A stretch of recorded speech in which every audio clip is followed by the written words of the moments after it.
we say all the time, authenticity wins. Authenticity wins always. First and foremost, that is what we are about more than anything is authenticity. So I'm not necessarily encouraging everyone to get out there and start a podcast to share your trauma, right? But giving yourself permission to accept yourself and the trauma. Exactly. Accept yourself and the change, and accept yourself and the fact that you're an addict, or that you're an alcoholic, or that you are codependent and you're anxious and depressed. Accepting that, but not accepting it as a permanent thing. Right. This stuff can be changed, and you can also flip it and make it a positive. Yes. Just like we've done.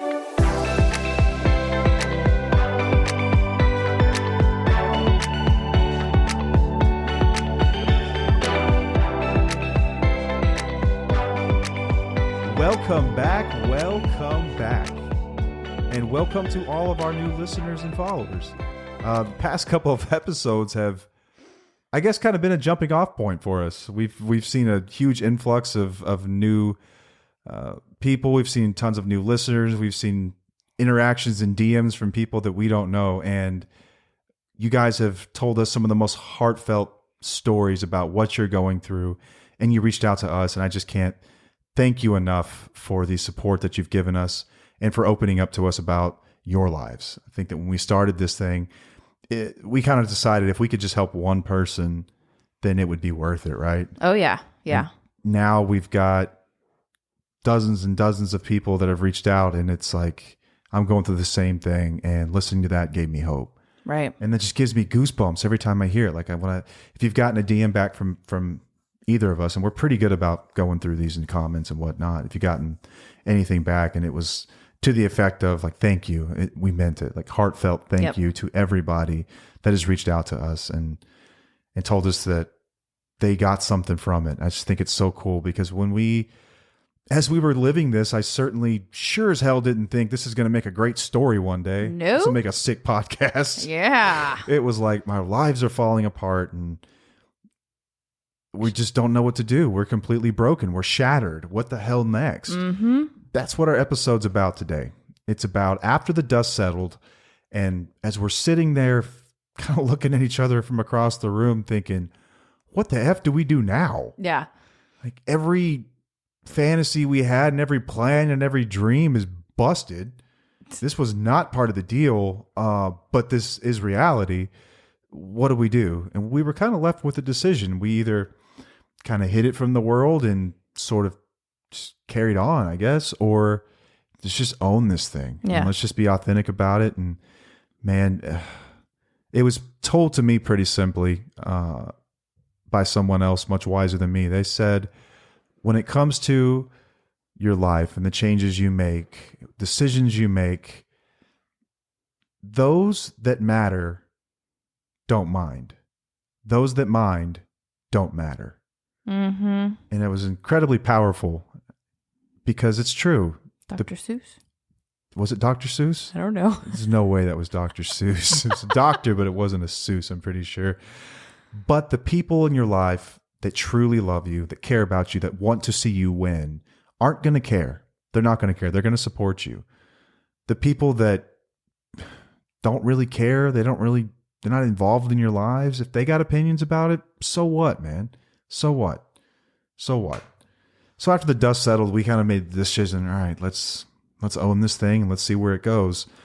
So this week we're going to be discussing identity and personality because I think it's safe to say that our identity was completely blown up after this. Yeah. And even now, like after the podcast and everything else, people who didn't really know us or know our story, this is now us.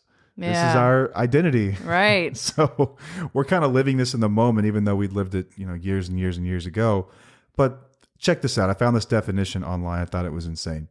The word personality stems from the Latin word persona, which refers to a theatrical mask worn by performers to play roles or disguise their identities.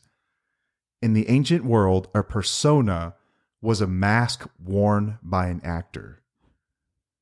We are the Maskless Podcast. That's what Two Flow Couple's about. It's about authenticity, and our logos are skulls because skulls can't wear masks. They have no skin. They have no face. It's truly us at our core. So I think it's fitting this week that we're talking about identity and personality. Now, when it comes to us, you guys have heard for the past couple of weeks what our story was, how it unfolded, what got us into addiction, how we got out of it, and codependency, and then being able to look at the world in the eyes and say, this is us. This is us, for better or for worse. This is us. What's interesting, though, is that we weren't always that way. So we've already proven that personality, is in fact a mask, which means that we can change it. It's malleable. It's fluid. So when I think about other parts of my personality and what I'd like to change, it doesn't seem so impossible. Because it's easy to say that I'm not very social. I don't talk to people. Right. Or I'm anxious. I get anxious a lot. Or what are some other ones that you had? You were talking about it in the show notes page. You were like, I can't speak in front of people, or something to that effect. Yeah, like public speaking. I don't, but I always want to do that. Or I'm an introvert.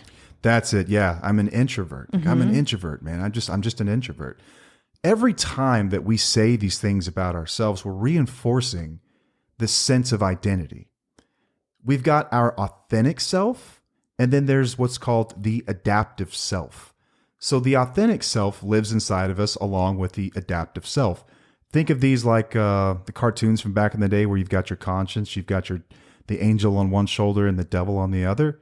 Think about your different selves on each shoulder. Not good or bad, though. One's not an angel, one's not a devil. They're just non-judgmental. They're just there. Right. The adaptive self, these are the things that we learn through life on how to fit in our families, in our homes first growing up, and then in our schools, in our friend circles, in the states that we live in the cities that we're from. These things kind of come to define us.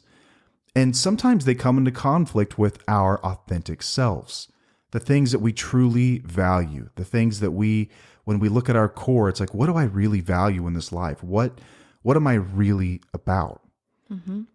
Sometimes the adaptive self can get so far out of skew, though, we lose touch with our authentic self.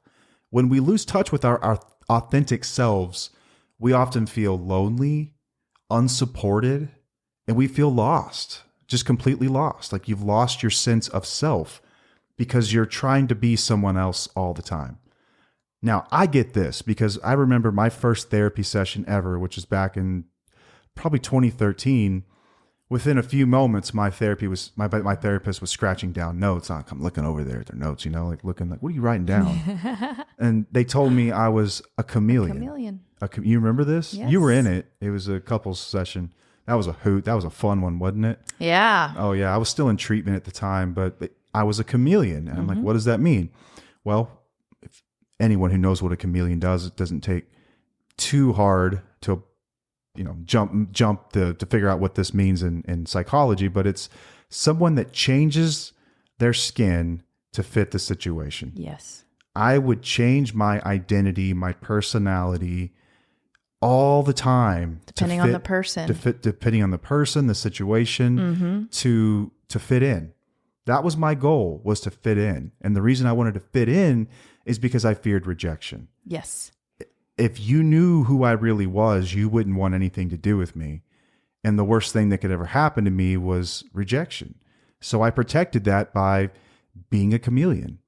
But when you're a chameleon, you lie so much and you pretend so much, you lose yourself. You lose yourself. That's exactly what I was So when gonna I say. got sober, I remember the question, who the hell am I? Who am I? Luckily, we've been together since we were 14 years old. So I'm in my late 20s by the time all this is going on. And I sort of had you were like a lighthouse. I could always look back there and get a sense of my direction because you knew me before all this. Right. You could remind me who I was and what I was and help me remember the guy that you fell in love with and why you fell in love with me. But it was really hard finding my true self again because I felt immediately like, but people aren't going to like me. They're not going to like this guy. I'm not sure this isn't what I planned. I didn't curate this for the world. It's not ready to show anybody yet. And it's scary as hell. Yeah. It's so scary to show the world your true self. But the first thing that I did was give myself permission. I had to give myself permission to change. It's okay just to be yourself. It's okay. When I got sober, I swore to everything that I was willing to go to any length. And this was one of them. It's the willingness to look at yourself and the pieces of your personality that are working against you, not working in your favor. And then look at those that do work in your favor and working toward improving my personality. They say the most difficult thing about recovery is that you have to change everything about yourself. Like people will say that sarcastically all the time. Like, it's no big deal. You just have to change everything about yourself. You have to change your people, places, things, the way you respond. No big deal. Yeah. It's a little much. But we talk a lot about authenticity here. And we also talk a lot about balance. So as we're talking about the adaptive self and the authentic self, for all you black and white thinkers out there, don't get it twisted. That doesn't mean that you're either all authentic or all adaptive. Right. It's about balance. Yes. Finding that middle ground. Right. So as I was exploring like my core values and what I truly believe in, I believe in authenticity, but I also believe in balance. Mm-hmm. So there is a time when your authentic self may be best served by your adaptive self. At the dinner table on Thanksgiving, I guess, with your family, just because Uncle Alvin is over there going off about politics doesn't mean that you need to lose your mind. Right. Adaptive self takes over. Just keep your head down, get in your lane, finish up this turkey and dressing. Let's get the hell out of here. Yes, exactly. You know what I mean? Yes. So there is a balance for it. Absolutely. But after the dust settled on us, like we knew we were broken. We knew we were different. We knew that this wasn't going to wash off, but how were we going to own it? And what would our personalities look like in the end? With our story, like as much as I'd like to talk about our story, I don't want people tuning in every week to just hear about this story of addiction and codependency and like us. I want to make this about something bigger than us and how this could apply to help other people. So I think about something like anxiety or depression, which is more common than it's ever been. Mm-hmm. And part of it's just because people are finally being okay with saying like, I have depression. Right. Or I have anxiety disorder. And it's like these things that have been going on forever are just now talked about. And I think that's good. I think that the awareness about these things is good. Right. But you have overcome anxiety and depression.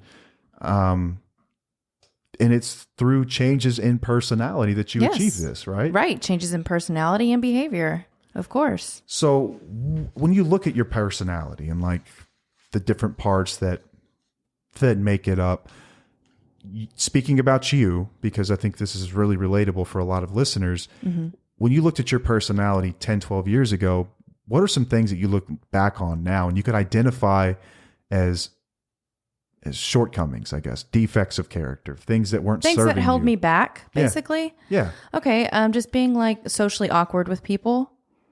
I'm still socially awkward with people. You think you are, but you're really not. Right. But that's what I mean. I don't let it hold me back. I'm more at a place where it's like, I don't want to be socially awkward. I want to actually be like you and speak with people at an intelligent level, I guess. Oh my gosh. So what do I do to change that? I put myself in these uncomfortable situations. I get out of my comfort zone to change my personality, like all these little defects, I guess you could say, the things that just hold me back.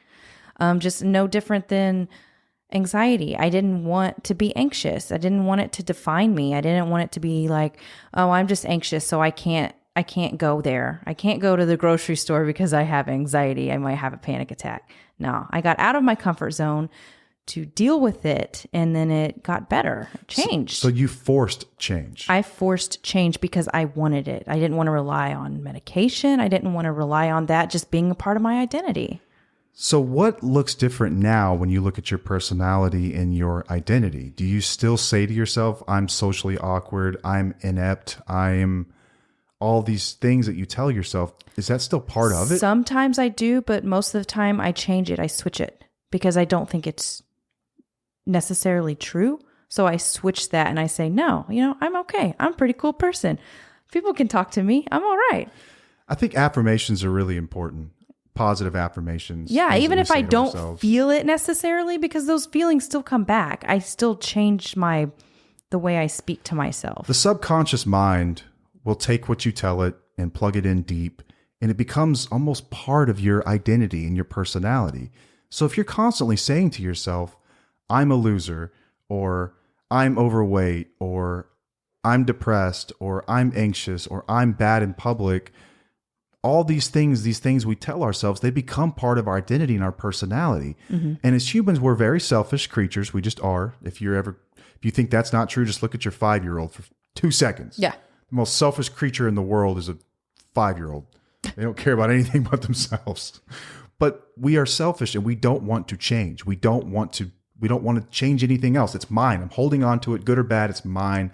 I don't want to let it go. Yeah. If we turn the script and we start to talk about the positive things we want to see changing, Yes. you'll start to see positive change. Yes. It's the first step. It's a self-fulfilling prophecy. You have to acknowledge that that's your defect, right? Like you need to see it for what it is, but then you switch it. So a lot of us go through changes that aren't just like what we went through. It wasn't just addiction or depression or whatever. For some other people, it's tough. It's divorce or it's abuse. It's major life pivots. Have you changed a career? Have you decided to live off the grid and just go for broke and live your dream, whatever that may look like? But every time we do something like this, we're not just making a decision to change the way we live. We're changing our identity. We're changing our personality. So when I think about personality being a mask we wear, like we had a conversation before dinner, or not before dinner, before the podcast started. My son essentially called me out for being unsupportive of him when he's emotional about things. And Paige let me know about this because I wasn't in the room when he talked about it. And she's like, I'm not telling you this to like put you on blast, but it hurt. It hurt to hear. But what did I say? I'm going to start You're gonna tomorrow. start tomorrow. Be different. Right. I'm going to put on a different mask in the morning. And whenever he needs me, whenever he's a highly emotional kid, but whenever, you know what, there's a way to respond to it that's correct. And there's a way that's not working. And that's the way that I choose to handle it now. So something's got to change. So I'm not going to drift into, remorse over it. I'm just going to be better. I'm going to be better tomorrow. Make a decision to be better tomorrow. And you're going to practice. I'm a patient father. I can do this. Right. I will be. Right. Yeah. And I need another piece of this thing is accountability. You're going to have to call me out, which we will get to later. But no matter what you're going through, so whether it's overcoming addiction or if it's depression or if it's a huge life change, your identity has gone through a shell shock. And so what do? How do you handle it? How do you grow into this new identity? We say it all the time, authenticity wins. Authenticity wins always. First and foremost, that is what we are about more than anything is authenticity. So I'm not necessarily encouraging everyone to get out there and start a podcast to share your trauma, Right. but giving yourself permission to accept yourself and the trauma. Exactly. Or accept yourself and the change, and accept yourself and the fact that you're an addict or that you're an alcoholic or that you are codependent and you're anxious and depressed. Accepting that, but not accepting it as a permanent thing. Right. This stuff can be changed, and you can You're also flip it and make it a acknowledging it. positive. Yes. Just like we've done. Yeah. I know people in the program that choose not to talk about this stuff with anyone, and I respect that. I understand totally. For me, I just couldn't see any other way than to make this a beacon of hope for others. Yeah. To make this something that people could look at and say, man, it can be actually kind of cool. Like being sober could be a good thing. It could be awesome. Right. I could, when you first get sober, you think, okay, I'm never going to have fun again. Like ever. I'm never going to laugh again. Vacations from now on are going to suck. Like sex will be boring. Like all these things cross your mind. Dang. And none of them were true. Right. None of them were true. It's crap I told myself. These fears I had to look the world in the eyes and say, okay, man, this is me. Better or for worse, like you feel naked when you're doing it, but we owned it and we came correct with it. And you can't just own it without expecting some scrutiny. Yeah. Some scrutiny. Not everyone is going to be proud of you. Not everyone's going to love your journey. Not everyone's going to be okay with it. And I'm okay with that. Like, Yep. I've come to terms with that. And what is it that I always say? That it's none of my business what other people think about me. Yep. I love that. Like, I'm not for everybody, and it's none of my business what other people think about me. Right. I'm fine with that. I can stay in my own lane, just be me.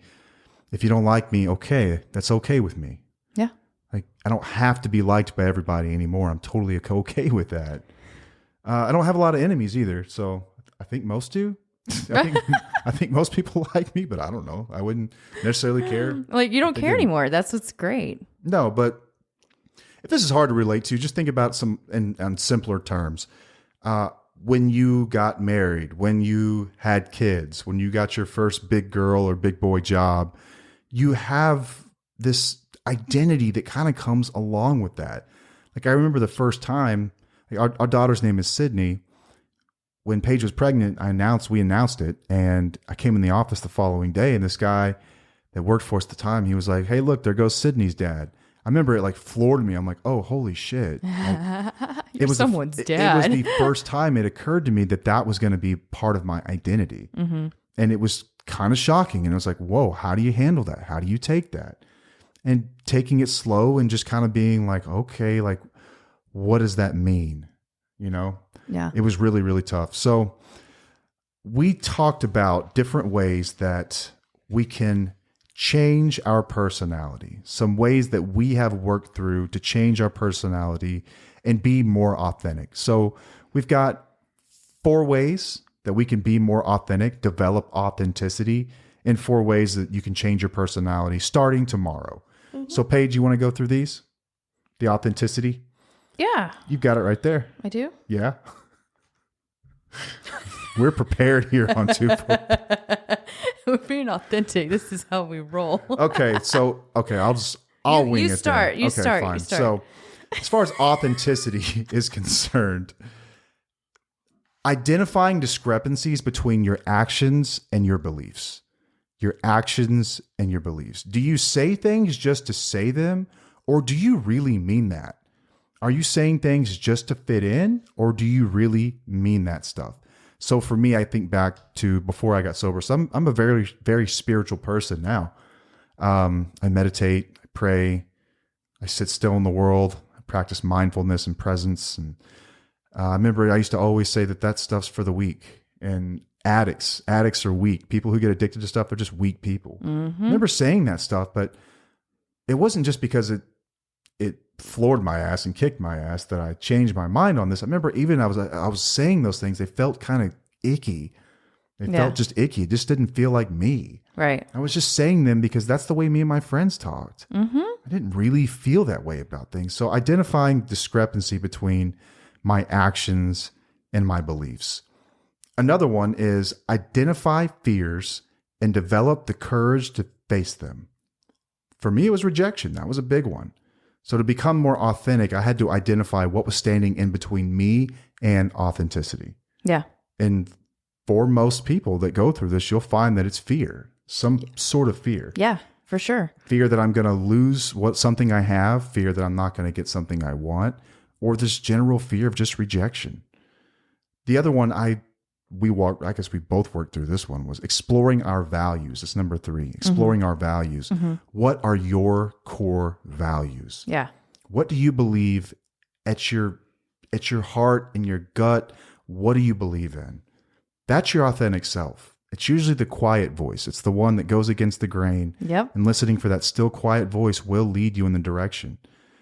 And then the last one we have is release patterns and beliefs that no longer serve you. So we worked through the first 3 things. We're kind of identifying and looking for the discrepancies and what we're really about. And then it's about releasing the patterns and beliefs that no longer serve us. So I choose not to be that person anymore. I choose to be more authentic. Right. It's a choice. It's a choice. It's a choice, though. Yep. That's the thing. It's a choice. There is choice. intention here, and it is a choice. So we've got personality now, ways to change your personality. Just so y'all know, he had the list. I did not. You didn't have the list? No. Okay, let me see here. I'm going through this while you're going through that. I'm going to prove you wrong. But it was right here. Oh, you're right. You don't have the list. I stand corrected. My fault. Go ahead. Sorry. Am I right? Yeah, you're correct. Oh, are you being sarcastic? No, I'm not. No. Okay, so we're going on the ways to change your personality, Yes. right? Okay. So identify the parts of your personality that hold you back. What? What? Your handwriting sucks. Give me that. I'll carry this thing. All right. Oh my God. This is. It's late, y'all. It's late. I can't read your handwriting. I'm Okay. sorry. These are ways to change the mask. This is how you change your mask. Like tomorrow morning, I'm changing my mask from a non-understanding, impatient parent to a patient one. That's So awesome. I love The first that. thing I'm going to do is identify the parts of my personality that hold me back. Yeah. Number one, I'm impatient.